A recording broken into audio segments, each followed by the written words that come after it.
जय गुरुदेवाय नमः। जय राधे श्याम की। आज हम आपको सुख सागर से 10वें स्कंद का 17वां अध्याय सुनाएंगे।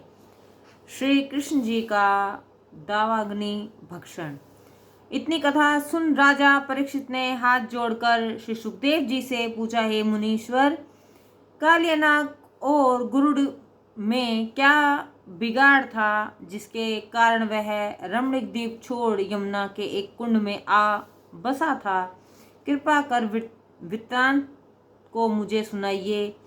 श्री सुखदेव जी बोले, हे राजन, गुरुड़ जी अपनी माता के बैर को समझकर जो सर्प उनके सन्मुख पड़ते थे उन्हें काट देता या निगल जाते थे, और जब पेट भर जाता था तो भी उन्हें मारकर ही छोड़ते थे।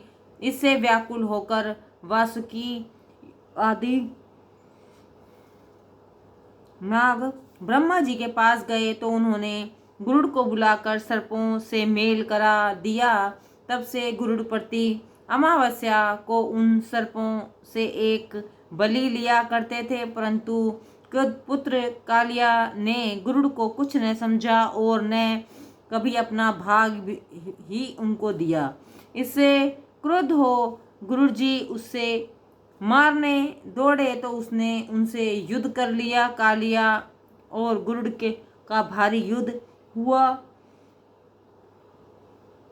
जिसमें गुरुड़ के पंखों की मार से अत्यंत व्याकुल हो कालियानाग भाग चला और यमुना जी के इस कुंड में आ छिपा, जहां गुरुड़ का प्रवेश निषेध था। निषेध इस कारण था कि एक समय जब गुरुड़ यमुना तट पर बैठे मछलियां पकड़ रहे थे, तब वहां पर तपस्या करने वाले महात्मा सौभारी ऋषि ने उन्हें वैसा करने को मना किया, तो वे न माने तो बहुत बड़ी मछली को मारकर भक्षण कर गए।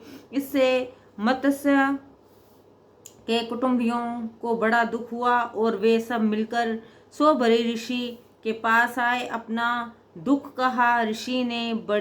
ऋषि को बड़ी दया आई। उन्होंने क्रुद्ध हो गुरुड़ को शाप दे दिया कि अब यदि यहाँ कभी आवेगा तो काल तुझे चरण कर जाएगा। ऋषि के इस शाप को कालिए के अतिरिक्त कोई अन्य न जानता था। इसी से निर्भय होकर कालिया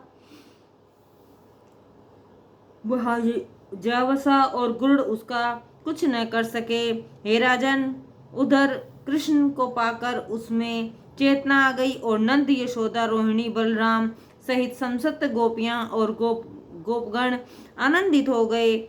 ब्राह्मणों ने आकर नंद को आशीर्वाद दिया और नंद ने उन्हें भोजन करा, दान दक्षिणा से संतुष्ट किया। यशोदा श्री कृष्ण को गोद में उठा छाती से लगा बारंबार उनका मुंह चूमने लगी। ब्रजवासियों में आनंद छा गया। दिन भर के थके मांदे लोगों ने संध्या समय को देख वहीं यमुना तट पर ही रात बिताना उचित समझा।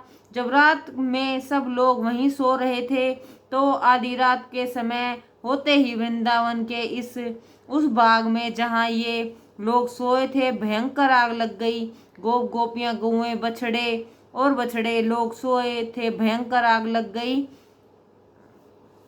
सहित गोकुलवासी उसके बीच में घिर गए। जब उन्हें अग्नि की लपेट लगी तो उसकी गर्मी पाकर लोग जाग गए और अपने को अग्नि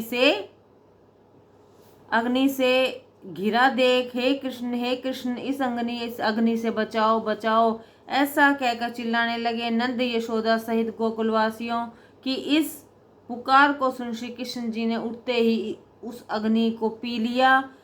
सबके मन की चिंता दूर हो गई। प्रातः होते ही सब लोग वृंदावन आए। घर घर आनंद मंगल हुआ। जय गुरुदेवाय नमः। जय राधे श्याम की।